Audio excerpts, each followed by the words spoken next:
নমস্কার, কেমন আছেন সবাই?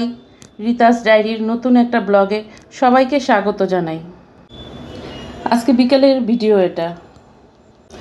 আমার ফোনের গ্যালারি একদম ফুল। পূজার যেহেতু ভিডিও করতে হবে, তাই ভিডিওটা ঝটপট রেডি করে আপলোড করে দিলাম।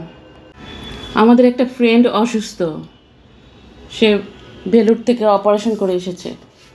অনেকদিন যাবতই প্ল্যান করছিলাম তাকে দেখতে যাব, তো আজকে সবাই মিলে ঠিক করে যাওয়ার জন্য গিয়ে দেখি একটা আপু এসেছে, সবাই আসেনি।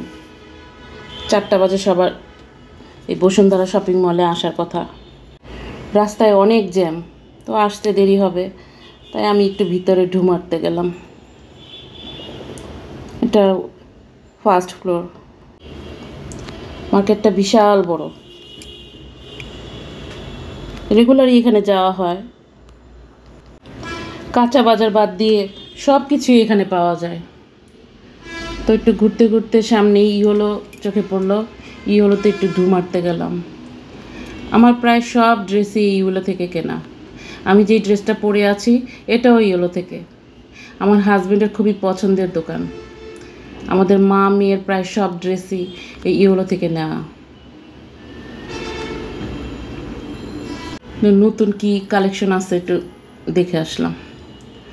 ভিতরে যেহেতু ভিডিও করা যাবে না, তাই আর কোনো ভিডিও করলাম না। তো আপুরা ফোন দিচ্ছিল, চলে আসলাম।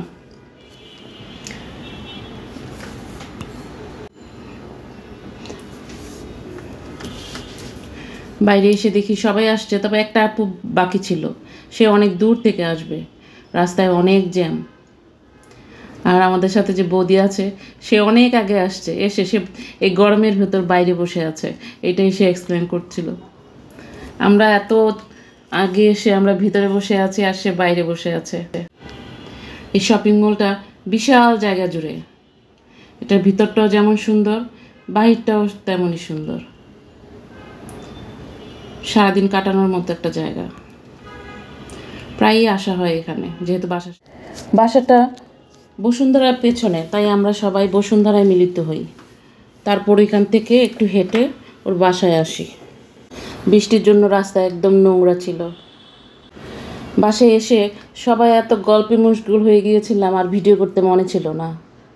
এখন আজানের টাইম, সবাই নামাজ পড়ছিল, তাই আমি একটু ভিতরটা ঘুরে ঘুরে দেখছিলাম। ছিমছাম, খুব সুন্দর গোছালো।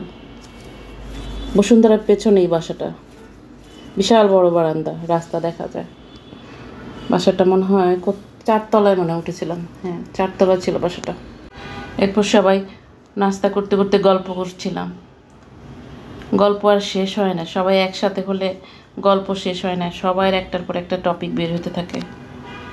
এজন্যই সবার মিলে গল্প করা, ঘোরা মজাই আলাদা। সবার সময়টাও সুন্দর কাটে। তারপর আরও কিছুক্ষণ ছিলাম, রাত হয়ে গেছে, এজন্য সবাই যাওয়ার প্রস্তুতি নিচ্ছিলাম। রাত অনেক হয়ে গিয়েছিল আর দুইজনের বাসা অনেক দূরে, তাই সবাই বের হয়ে গেলাম। ভিডিওটা আজকের মতো এখানেই শেষ করছি। সবাই ভালো থাকবেন আর ভিডিওটা দেখে একটা লাইক কমেন্ট করে যাবেন। ভালো থাকবেন সবাই। শুভরাত্রি।